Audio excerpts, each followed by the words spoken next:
Good evening, everyone. Hope you're doing well. I would love to welcome you during our last session of our incubator. And I'm very glad that we are at the end of this journey and that we were able to actually discuss so many significant topics. Before we start and before we jump into today's topic, which is going to be quite short, I would say, however, pretty significant. I would love to mention that if you did not book your consultancy session yet, feel free to definitely do it. If you have any questions towards our team, if you're struggling with one of the tasks we gave you, if you feel like you need to clarify more things or something wasn't clear to you, definitely feel free to reach out to us, the best at curator@victoria.eu. And I would love to mention that all these seminars are sponsored by Visegrad Fund. So if you're an artist who really wants to create some very unique project or eventually work with other creatives to create bigger impact, definitely check them out.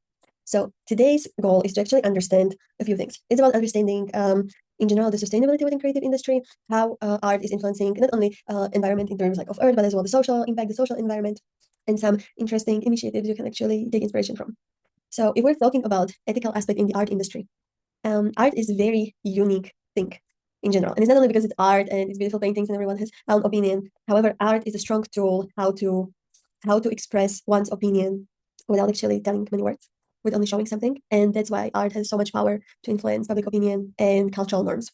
As we may know, especially coming from V4 countries, there used to be, and maybe in some countries, there's still a very strong censorship towards art and in general towards artists and art industry. And not many artists, even these days, have the privilege to freely create their art.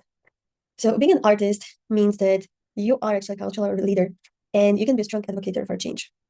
This is why it's important to really balance your artistic freedom with social responsibility, however, as well with your personal perception, opinions, just the way you perceive different aspects. For those who are not or who don't have experience living abroad, there is a very sensitive thing, which you especially get to know once you start very closely interacting with different cultures, with different nations, and that is cultural appropriation. Basically, cultural appropriation is understanding basically when, how to interact with other cultures, and when is it okay to kind of get example or get inspired or borrow something from another culture, and understanding this very thin line between the explosion and something being disrespectful.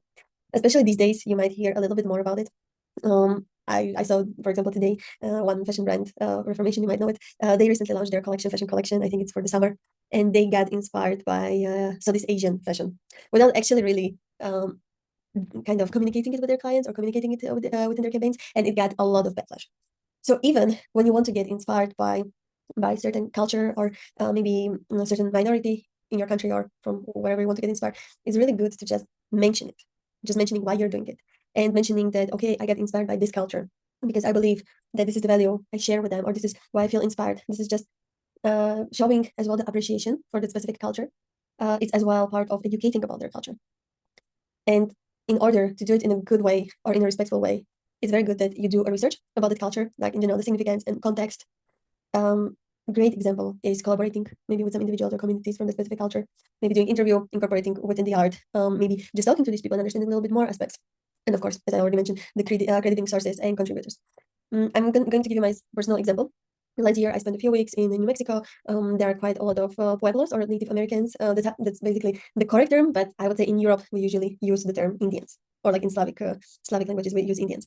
And when I first came to America, I never understood why are people so big about identification. I never kind of understood this question, like how do you identify yourself? Like I'm Slovak, for example, right? Like how should I identify myself? Slovak, Slavic, like one of those, right? However, within certain countries, actually, the bigger the country, the more complex and the more complicated thing it is. Over there, it's really crucial to ask this question and to understand people and understanding their heritage, because some people might perceive themselves really as Native Americans. Some of Native Americans have as well Mexican heritage. Some of them have Spanish heritage. It's such a complex and complicated topic, and I would personally be never able to understand this topic without talking to people from this region and talking to people who really identify themselves as Native Americans. So if I would be creating art or incorporating it in my work without talking to this kind of people or doing proper research, I would definitely, not purposefully, but probably accidentally disrespect their culture. And sadly, it happens. It's like a normal thing because there are some misinformation, misleading stories, maybe some judgments, some stereotypes about every single nation, every single country. I think that if you're coming from V4 country, you definitely heard a lot of stereotypes about your own nation. But by doing this research or by incorporating individuals from this kind of communities, you're able to do it in a much better way. So I would say that don't hesitate to get inspired. Don't hesitate to maybe showcase it. Don't hesitate to embrace it. But make sure that you do these kind of things in a very sensitive way. At the same time, there is the importance of authentic representation, and that is a bit of avoiding stereotypes, making sure that you are able to create a more inclusive narrative in your work, because in general, art is about connecting people. So if you come around as very aggressive, or your opinions are extremely strong, specifically towards certain gender, race, maybe ethnicity, or maybe disability, then it might really destroy your career. You probably heard about this cancel culture, which is getting very popular online. And sometimes it's coming from not a very healthy place. Sometimes it's coming as well from the place of being very misunderstood, or the concept of people doing something might come across as misunderstood. But basically, always try to be as straightforward and as clear as you can be. Who do I represent in this work? Why do I represent certain community in the work? Is this portrayal respectful? And of course, there might be some artists who are extremely aggressive in their works, in the narratives, and basically how they are specifically showing certain community or representing someone. However, it's usually coming from two places or three places, okay? Unless they specifically want to do it and want to be very disrespectful. There are two other ones. So one of them is that they might be part of the community and they really want to raise awareness about specific things, or they might incorporate it as a part of their style, but it usually comes or like that comes hand in hand, especially for artists who are already more established, whose style is basically developed in a way that they are aggressive, and their people, their supporters or their fans actually understand that this is depicting certain topic in extreme way in order to support a specific thing. But that's something where you really have to grow. To that point, you have to grow. You have to educate people about your aggressiveness or aggressivity. But basically, you need to be very gentle while doing it. As I mentioned before, art is a very strong tool and can be a tool for different activism. For example, climate change. We know this kind of earth art, this kind of very natural art, or this kind of different statue statements made from materials which can be found in the nature. It can really depict inequality, human rights, and all of these kind of things can be done through creative expression. However, it's really important that you ensure that your work does not harm or marginalize others. For example, Victory Art is working with artists who are deafblind. They have very strong disability, and this became at some point a bit of challenge because there was a thin line between commercial, like the commercial aspect of basically showcasing these artists, but at the same time making sure that they're not exploited, because they like these kind of artists, the blind artists, they're really doing it as part of the art therapy. And we partnered up with the institution in Slovakia who is taking care of them. We partnered up with their teacher who is working with them for over 20 years in order to really help them to grow and help them to actually be seen and their cause to be seen. So when we started doing it, we had to communicate a lot. We communicated with media, and we were really pushing the story to the front. We really embraced their talent, we embraced their disability, but we always had to be very respectful. And all the profit from the sales of these artworks went to them. Basically, we made sure that they're able to get more tools to create the art. And it's in general, it is still a very positive initiative. However, this was a really great example of what we had to balance. When we had to balance basically how can we communicate it with the world that people understand it and we're still respectful. If you want to get inspired or you want to get to know more, if you go to victoryart.eu, I believe that it's currently under the shop page. So you scroll a little bit down and then you're able to see the initiative Mayak. There you're able to get to know more information, and you're able to actually see how we tried to communicate. We had as well a lot of blogs about it. We were published in Forbes, I think even Red Bull Diploma magazine. A lot of magazines started publishing about it. So it became very, very successful. However, of course, we need to always be very respectful, because it's about building bridges. It's about making sure that through the art, you can foster the empathy, the understanding, and the dialogue.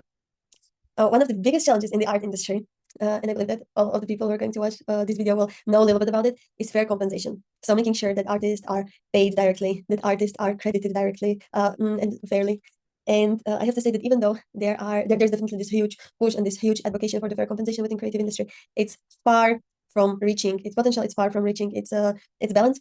And you as an artist, I know it is very easy to say, but it's a little bit tougher to do. One of the best things you can do yourself, or you can do in your community, and you can spread about, is basically communication about this fair compensation when you're doing your art, to really be critical about what you're selling, for how much you're selling, for how much you're offering your services. And if you're part of a community, certain artistic community, just discussing that, hey, we should maybe stop doing certain things for free, because that's quite a common thing, that a lot of people want artists to do things for promotion or for marketing materials. And sometimes it even happens that they don't credit them in the end, what's even a horrible thing. But make sure that you're doing the small steps towards making the whole art industry a little bit better, and you're very specific about being paid or actually mentioning this, and making sure that you are properly accredited, and you are as well crediting other people while you're using it. Actually, today, one of my friends who have their own business and made a blog many years ago, before this whole copywriting and this whole image protection laws came into real. They created this blog and they forgot to credit the agency they took it from, and of course they got a huge fine. So it's not only don't think about it only in terms of your work, but if you're taking example from someone else, please always mention it. Say, I was inspired by this artist. Or if you're making blog yourself, then always make sure that there's a source, there's a link. It doesn't have to be mentioned directly, but if there's a source, and when people click on the source and then it really it pushes them somewhere else to the real source, that's enough. But make sure that you're doing the small steps, because it's very important. The same is for example, sustainable sourcing. I believe that we discussed the topic of sustainability pretty much into detail, I think like 10 seminars ago, so I will not go very much into details. However, one thing what I would love to mention, what's extremely important thing, especially these days, is accountability. We all make mistakes, and sometimes it might happen that even when you try to come across as correct or respectful, that it might backfire, and sadly it happens. Hopefully it's not going to happen to you, but sometimes it just happens. So being open to feedback and sometimes adjusting the approach, then it goes a long way. It really goes a long way. So I want to mention to you that all the materials, all the extra materials you will need will be delivered to you tomorrow. You can work on all materials which we have shared with you up to this point as much as you want from now on. I always say at the end of the seminars that you always get what you give. So if you are listening, if you're watching the videos, if you're doing the exercises, if you come back to us, you ask us questions, you as well give us feedback through the questionnaires, or you send us email, then that goes really long way, not only for you, but as well for us. So by any case, if you did not sign up for consultancy yet, please make sure that you do it. If you know about someone who our consultancies would benefit, we're giving away one consultancy. So if you have your artistic friend who would love to join, who would love to ask questions to one of our partners, feel free to connect us. And if you have any questions, this is the perfect moment to actually ask them. So you can write them in the chat, or you can just unmute your microphone. Okay. I would just like to thank you for this workshop, because it has been really invaluable, and I'm grateful for having been able to participate. And I would also like to express my hope regarding the possibility of a future meeting or collaboration, perhaps. Maybe we can continue sometime later. But really now, just about the workshop, it has been very interesting. So thank you very much again. Thank you very much for your kind words. Are very much appreciated. And definitely, if you would like to talk to me, then or like talk to our team, don't hesitate to book the consultancy, or you can just connect with our team and they connect you with me. So okay, thanks. definitely we can have a discussion about it. We're always open to actually support artists from before countries. Thank you. And just a few notes, if you didn't share with us the questionnaires yet, feel free to share with us the questionnaire. And I would love to say thank you so much to all who participated in the seminars. You can always go to our website, victoryart.eu, under Art Incubator. You're able to find all sources, including presentation, videos, the documents we created. And just feel free to connect with us on the social media and stay tuned, because we have a lot of opportunities for artists, and not only for artists who we directly work with, but as well for artists within our network. And you just never know when we will find the perfect maybe client for you or partner for you. Yes. Well, thank you so much, everyone, and have a great evening. Bye-bye.